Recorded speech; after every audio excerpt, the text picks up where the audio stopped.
সংস্কারের নামে জনগণকে বিভ্রান্ত না করে দ্রুত নির্বাচনের দাবি জানিয়েছেন বিএনপির সিনিয়র যুগ্ম মহাসচিব রুহুল কবির রিজভী।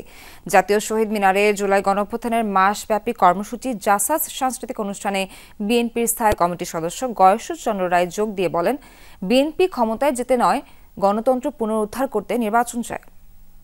সিলন চা আবারও রপ্তানিতে শীর্ষে।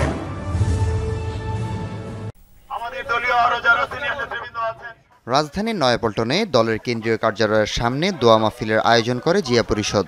এতে যোগ দেন বিএনপির সিনিয়র যুগ্ম মহাসচিব রুহুল কবির রিজভী। বিএনপির ভারপ্রাপ্ত চেয়ারম্যান তারেক রহমান বলেন, এখনও ফ্যাসিবাদদের দোসররা রাষ্ট্রের গুরুত্বপূর্ণ দায়িত্বে রয়েছে, সুযোগ পেলেই আবারও ফুঁসে উঠবে তারা। দোসরদের বিচার দ্রুত শেষ করার আহ্বান জানান রিজভী আহমেদ। গণতন্ত্রের স্বার্থে, রাষ্ট্রের স্বার্থে, জনগণের স্বার্থে তখনই সংস্কার করে সেই আইন প্রণয়ন হবে। এটাই তো গণতান্ত্রিক সংবিধানের নিয়ম। কেন এই জিনিসটা আপনারা জনগণকে বিভ্রান্ত করার চেষ্টা করছেন? এটা না করে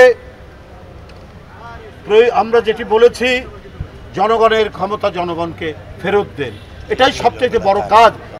জাতীয় শহীদ মিনারে জুলাই অভ্যুত্থানের মাসব্যাপী কর্মসূচি জাসাস সাংস্কৃতিক অনুষ্ঠানে যোগ দিয়ে একটি সুষ্ঠু ও অবাধ নির্বাচনের আশা ব্যক্ত করেন বিএনপি নেতা গয়েশ্বরচন্দ্র রায়। একটা অবাধ সুষ্ঠু নির্বাচন আমি আশা পোষণ করি, প্রত্যাশা করি।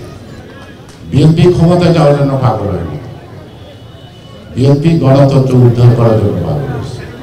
আর যারা যারা বিএনপি ক্ষমতায় যাওয়াটাকে পছন্দ করতেছেন না, আমি বলবো কালকেই শহীদ মিনারে এসে শপথ গ্রহণ করেন।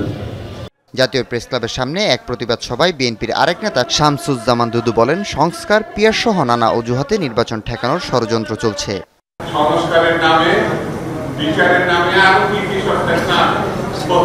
বিষয় সামনে এনে নির্বাচনটাকে এভাবে ঠেকানো যায়। বিএনপির নেতা জয়নাল আবেদিন ফারুক সহ জনপ্রতিনিধিদের উপর হামলায় জড়িত পুলিশ কর্মকর্তা হারুন ও বিপ্লবের বিচারের দাবিতে এই প্রতিবাদ সভার আয়োজন করা হয়।